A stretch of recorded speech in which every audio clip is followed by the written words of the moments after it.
Hi there, Sheppo here. Today we're going to be doing a new Let's Play video editing, video codec capture, compression guide. I've not done one of these in quite a while, and I've been wanting to update my old guide because actually I've changed the settings I use and they're working out pretty good for me, and I figured they would for you as well. And also I actually had an email from a viewer today who's basically saying they're getting two issues with their rendering from Vegas. The first one is that it's pretty slow, whether they use the MP4 main concept codec or whether they use WMV. And secondly, and probably more importantly, a lot of the games, the game footage is actually coming out really dark. Like Minecraft especially is a pretty dark game. And a lot of that's actually not to do with the game, it's how it's been encoded into MP4 format. So we're going to cover those topics today, and actually we're going to get through quite a lot, so you might not be interested in everything. If you have a look in the description below, don't worry, I'm not going to ask you to subscribe or hit like, but if you look down the description, I'll have a little table of contents and you can skip forward to the bits that are relevant to you, so you don't have to listen to me ramble for too long. Okay, let's get started. We're going to go right back to the very beginning of capturing footage for Let's Play specifically, and we're going to talk about the software that you use to capture footage. Now, a lot of people, when they're getting into Let's Plays, maybe they do a quick Google and find out that Fraps is the software to go for recording footage, and Fraps is okay. It really is okay. It does a perfect job. However, it's not without its problems, and there are other bits of software out there that actually get around these problems. So Fraps' main problems for me specifically are it doesn't give you a lot of options in terms of codecs. So you either get a lossy codec, which as the name implies is losing some of those details, especially at the low end, the darker areas, or you get a lossless codec, which is capturing the footage as is, it's capturing every single bit of detail. However, both of those file types that it's going to save come out absolutely huge. You're talking multiple gigs, and if you're recording long play sessions, then your hard disk's going to fill up pretty quickly, and that in itself brings a whole load of other issues to the table that you might not want to deal with. So for me, I'm not using Fraps. I used to use it. I've moved away. Another product is Bandicam. I like Bandicam because primarily it lets us pick which video format and which video codec we want to use, and we get a lot more options around that kind of stuff.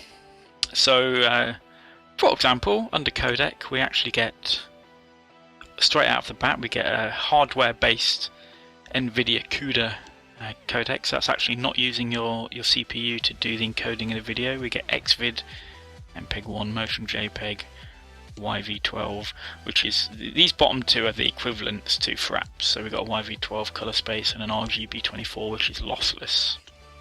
If you want, you can actually pick another codec as well. It doesn't really care. Now, personally, I'm using MPEG-1, which is the oldest pretty much out of all of these, probably just a little bit older than Motion JPEG, and it copes really well with 1080p footage. It does a really good job. It's probably a little bit, it'll capture a little bit less detail than the default Fraps footage, but there's not a lot to choose between them. It's very similar. What is good though is the file sizes for those videos are tiny, and with a tiny file you can drag them into Vegas a lot quicker. If you're skimming around your play line, it's a lot quicker. If you want to add effects, it's a lot quicker. It's just a much better option for me. I mean, you maybe not so much. But in terms of what are we talking about with file sizes, so this is a 1080p video. Here it's captured from World of Warcraft, and in here we have two uncompressed audio streams as well. And that's just come out at just over 4 gig in size, and it's 23 minutes long. So we can see they're just shy of 23 minutes. A Fraps video that size will probably come out somewhere in, who knows, the sky's the limit. So First off, that's what I use to capture. It works out pretty well. I don't have any problems with detail or anything like that. It just works fine. So secondly, let's talk number 2, table of contents. Let's talk about capturing footage in preparation to upload to YouTube. So in terms of what you're going to be displaying, how you're going to be displaying the video in YouTube, generally these days you're going to be doing 720p or 1080p. And you're going to be doing that at 30 frames a second. Primarily because no doubt your monitor that you're sat in front of now displays at 60 frames a second or 30 frames a second. However, YouTube can't or won't actually display video footage over 30 frames a second. So it's pointless capturing it at those higher frame rates because you're going to be throwing all those frames away and you're not going to be using them. So in Vegas or Fraps or whichever or DivX Story or whatever product you're using to capture your footage, make sure that you're setting this to 30. And if we go to Vegas, we have a look at our video properties. You should also be setting this to 30 as well. Now obviously when we render we can set a different frame rate, but as you see later on, when we render that out we're going to be also setting it to 30. And your video size should really equal the footage that you're capturing from your game. Again, when we render this out we can set a different size. Okay, so far pretty good. Okay, so let's talk codecs. In my previous guide I'd suggested to use X264 Video for Windows. It's open source, it's free, and at the time of my last guide I'd looked at other codecs. I looked at stuff like QuickTime, which you have to pay for, DivX, which you have to pay for, and used the inbuilt ones in Vegas, and none of them were really good or they weren't free. It's all about the free stuff. That's actually changed now. So QuickTime you still have to pay for, but DivX is no longer something you have to buy. So I've actually swapped to using DivX. So we've got this little section highlighted in the previous video. It's about 2 minutes long, just shy thereof, and we're going to render that. And I'm just going to take you through my render settings. Actually no, before we do that, let's go and download DivX and install it.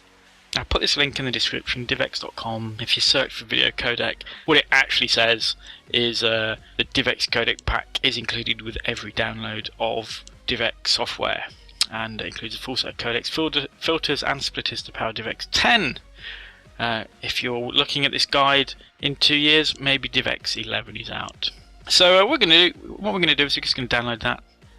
It's pretty small, and we're going to run that. I'm just going to take you through the installation of this because you don't need, you know how it is with these things. You always try and ram an extra couple of bits of software down your throat that you don't actually need. So we don't need the DivX converter, the DivX web player, and if you want you can add the shortcuts to your desktop, but you do need the DivX codec pack, and I don't really know what this is, but I don't see it's a problem to install that. And of course, if you want to install this is up to you. Personally, it's not for me. And that's going to install, blah blah blah blah, and we don't actually care about that. So if we go back to Sony Vegas, I'd already got that codec pack installed, and we're going to render that out. It might help if you set up a template for DivX. So I've actually got a template set up already, which I've called DivX No Resample. I covered frame interpolation or resampling in a previous video. I'm very quickly going to gloss over what that is now. But if you've recorded your footage at a different frame rate to what you're going to now render it out as in Vegas, what you'll find with resampling turned on is you kind of get this ghosting effect where you may see double frames at the same time. Personally, again, it's all down to personal preference, but I find that doesn't look good when you put it onto YouTube. It just makes your video look blurry, and like I say, you get a ghosting effect. There's 2 ways to disable that, really, that we really care about. Number 1 is on each video clip in our project, we come in here and right click and do disable resample. Or what we can do in our template that we're setting up. We come into Customize Template, go to the Project tab, and go to Video Render Quality Preview. Now, just as a quick primer, what the differences actually are between these. So, with Draft, it renders out at half resolution. Preview is full resolution. Good includes, by default, it will force on resampling, or motion blur as it's called in certain parts of the package. And best, it'll resize footage, slightly better quality. It's the same quality as good, but it also includes a better quality image resize. Now, we don't care about the motion blur because we want it turned off, and we don't care about the image resizing because the footage we've captured is at the same frame size as what we're now going to render out. But equally, it just makes things go a little bit quicker as well. Even if you're not using those things, it actually, because of the way Vegas renders, it's a bit crap, but this will now be a little bit quicker. Okay, so let's cover some of these other options. So like I said earlier, I've captured my footage at 1080. I want to upload it to YouTube in 1080p, so let's pick that option. Frame rate is 30. We can actually specifically put in 30 here. If we use the inbuilt MP4 codecs, you can't. You have to put in the 29.97 whatever. And under video format, you will now have DivX 6.9.2 codec. Okay, I'm going to go to the configure button, and we've got some very generic settings here, and a lot of them are grayed out actually. What we're going to do here is, normally you would think we want this slider all the way up at the top. I'm going to show you the difference between these settings because it's quite substantial. So first off, we're going to set the 1080 HD profile because we're rendering out at 1080p at 30 frames a second, and we're going to do preset number 2, which is supposedly fast, not terrible quality, and we can see the difference on this second tab. So you have this speed, and this really needs to be on the other side, but they're about the same, but a bit more speed. And if we put this down to 2, that one goes up a bit, and that one goes down a bit. If we put it down to 1, that's now at half. And it's like so let's render this out at 2. And then let's just see how this works out. I was going to lead you into what the conclusion was going to be, but don't want to spoil the surprise. So it's just going to render out. I don't really care about what it or where it renders out to. Now, you can see this going up here. This is going pretty slow. This is only a 2-minute clip, remember. And as is always the case with Vegas, the approximate time left is pretty shit at the start, and that's probably going to go up to about 15 to 20 minutes, which is not good. It's not good at all. So we're not actually no, it's gone down about 7, but still 3.5 times slower than the actual footage. Not good.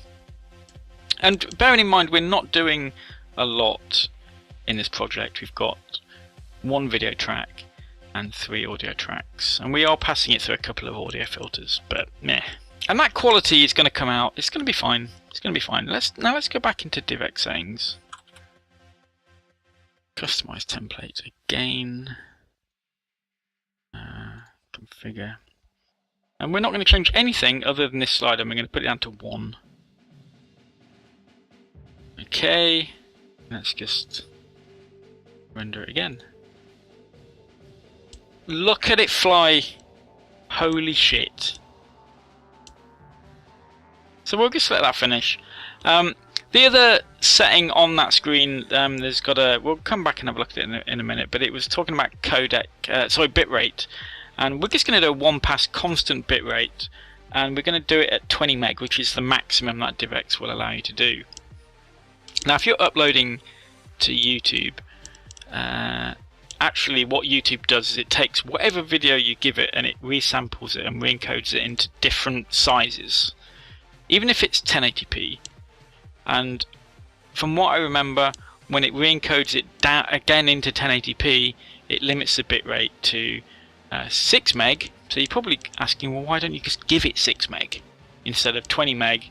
Because that's going to take a long time to upload.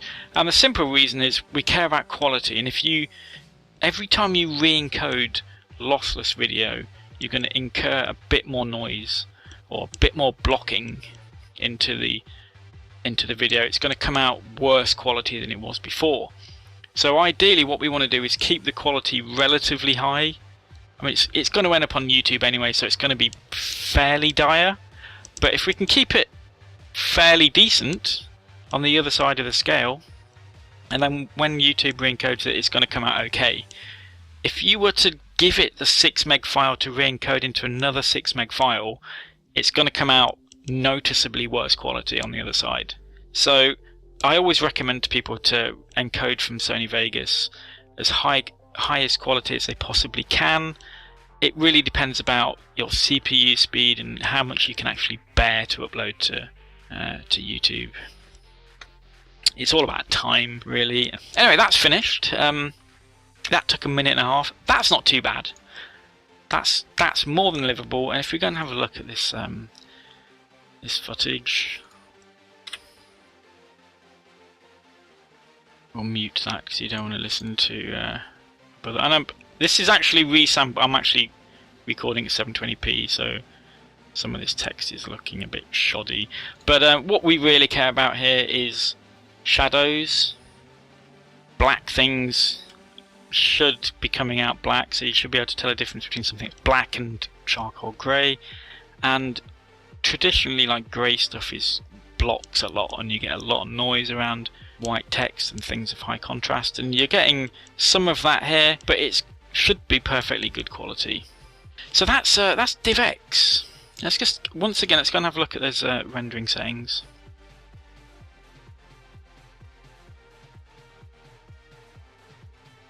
So here's the rate control that I mentioned earlier. 1 pass, 20 meg or 20,000. Use the presets to configure the encoder. Put it at 1 and check whether the quality's okay. That's what I like about the DivX codec is, you know, if you really want a decent quality encode, you can ramp it right up and it's going to take 5-10 times as long to encode. If you just want to, you know, if you know you're targeting it at YouTube, which is going to make a pig's ear of it anyway, then you may as well, you know, give it a decent amount of bandwidth, but put the encoding speed down low. So that's that. Now you may be asking yourself, well, I've googled this. Other people are saying there's a different way to do it. Other people are saying, well, if we go into render as, and actually we don't even need to bother with DivX, what we can do is use the main concept, the AVC AAC codec, which comes bundled with Vegas. Yeah, you know, you use that, and what we'll actually do is we will alter our video footage ourselves. We'll make it brighter. So in Vegas, there's a couple of ways you can do that. You can either add that an effect to the event, so this particular chunk of video here that's selected, or we can add it to the layer. So what we'll do is we'll go into brightness and contrast, I think, and you know, maybe we'll just ramp this up a little bit. Not that much. So there you go. So we can see we're getting the brightness boosted up a little bit, and that should compensate what the codec is doing, which is making it a bit darker. So yes, you can absolutely do that, and if you're doing that and that's working for you, then that's absolutely fine. I'm not going to say that's a wrong thing to do as such. What I will say is the mere fact that you're adding an effect to this entire video track will now make everything render slower. So you're adding in additional processing time. Each frame has to have its brightness bumped up and then encoded, and again and again. So personally, I would much rather use a faster codec and not use any effects, which are going to slow it down, than a slow codec, which is being slowed down even more. But like I say, it's it's your workflow. If that's working fine for you, then stick to it. You do have to remember DivX is now free, and as I mentioned earlier, we all love the free stuff. So that's pretty much it, I think. I'm trying to think, was there anything else? So we'd got the rendering speed and we'd got the brightness. We got to the brightness at the very end, but essentially that should do it. And if you want to see what that looks like, this video that we're playing here was uploaded prior to me making this video, so you can go and check out the video. I'll put a link in at this point in the video description for this chapter. If you've got any questions, as always, put them in the comment field below. And if you've liked this video, if you found it of any use, or if you've sat through the whole thing and you've not died of boredom, then throw me a like or subs, and I shall see you next time.